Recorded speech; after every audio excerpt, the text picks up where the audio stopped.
I went, this was just before church. Isn't it just like the enemy to come and start something just before church?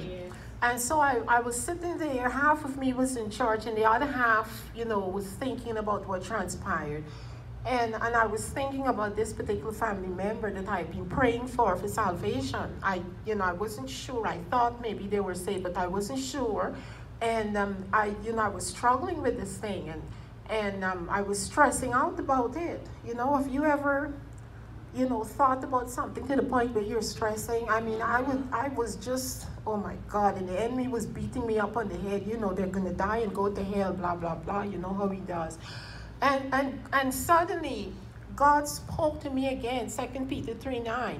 The Lord is not slack concerning his promise, as some men call slackness, but is long-suffering to us. We're not willing that any should perish, but that all should come to repentance.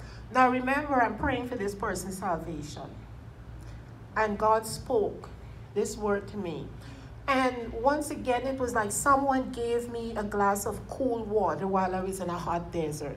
I grabbed hold of that word, and I'm telling you, I worked that word. Every time I prayed for this person, I would remind God of what he said. Lord, you said you're not slack concerning your promises, as some men call slackness. I didn't quite, I knew, but yet I didn't know.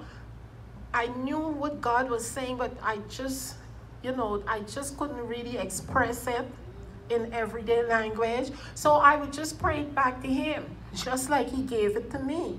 And I said, you said right here, that you're not slack concerning your promises. Some men call slackness.